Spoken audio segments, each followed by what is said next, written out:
Dear students, I welcome you once again in our new topic, which is Birsa Munda. Birsa Munda जो थे वो मुंडा tribe से belong करते थे। वो एक असल में ट्राइबल फ्रीडम फाइटर थे। बिरसा मुंडा के नाम पे ही एक रिबेलियन हुई against the atrocities of the Britishers, जिसको मुंडा रिबेलियन कहा जाता है। मुंडा रिबेलियन 19th सेंचुरी में हुई 1899 से लेकर 1900 तक। ये साउथ ऑफ रांची में हुआ, जहाँ पे मुंडा ट्राइब रहते थे। मुंडा बिरसा मुंडा, ये है बिरसा मुंडा। अगर आप इसको देखना चाहते हो, ये बिरसा मुंडा का एक पोर्ट्रेट है। बिरसा मुंडा की अर्ली लाइफ में हम देखते हैं कि इसने बहुत सारे मिशनरीज़ के सेरेमनीज़ भी अटेंड किए हैं और एक वैष्णव प्रीचर के साथ टाइम भी गुजारा है, और वहाँ पे इसने कुछ अच्छी टीचिंग्स हासिल की, जैसे कि प्योरिटी और पाइटी पे अब इसने ज़्यादा ज़ोर दिया। Birsa Munda Britishers, money landers और ट्रेडर्स जो मुंडा ट्राइब से बिलोंग नहीं करते थे, उनको डिकूज़ कहते थे, और इन्हीं डिकूज़ को यहाँ से निकालने के लिए उन्होंने मुंडा रिबेलियन स्टार्ट की। बिरसा मुंडा ने कुछ ऐसे अनाउंसमेंट्स किए जिससे उसके बहुत ज़्यादा फॉलोअर्स बन गए, और फिर ये उन्हीं के ज़रिए हम देखते हैं कि मुंडा मूवमेंट स्टार्ट हुआ।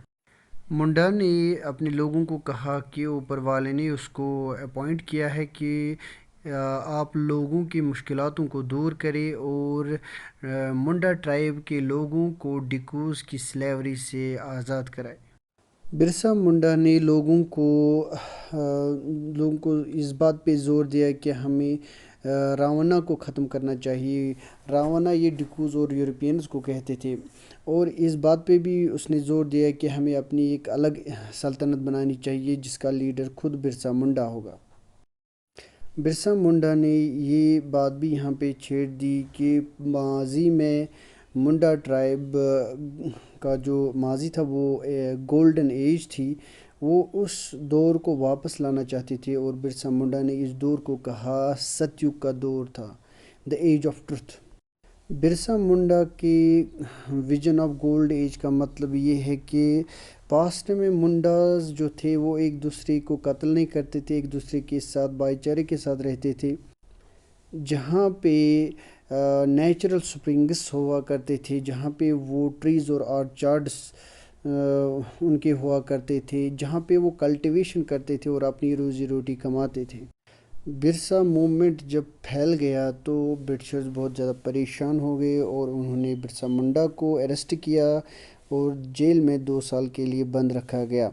लेकिन जब इसको आज़ाद किया गया 1897 में, तो उसने अपना जो मूवमेंट था वो जारी रखा। बिरसा मुंडा और उसके फॉलोअर्स ने चर्चेस, पुलिस स्टेशंस, जितने भी सिंबल्स ऑफ ब्रिटिश रूल थे उन पे हमला किया, और लैंडलॉर्ड्स और मनी लैंडर्स की प्रॉपर्टी भी उन्होंने छीन ली। लेकिन हम देखते हैं कि ये जो मूवमेंट जो चला, मुंडा मूवमेंट, ये बिरसा मुंडा की डेथ के बाद, उसके मरने के बाद 1900 में बंद हो गया। लेकिन बिरसा मूवमेंट जो मुंडा मूवमेंट जो चला, ये बहुत हद तक कामयाब हो गया। इसने ब्रिटिश अथॉरिटी को इस बात पे मजबूर किया, सोचने पे मजबूर किया कि वो ऐसे लाज इंट्रोड्यूस करे जिससे ट्राइबल्स के लैंड को प्रोटेक्ट किया जाए, और फ्यूचर में बिल्कुल वैसा ही हुआ। Thank you.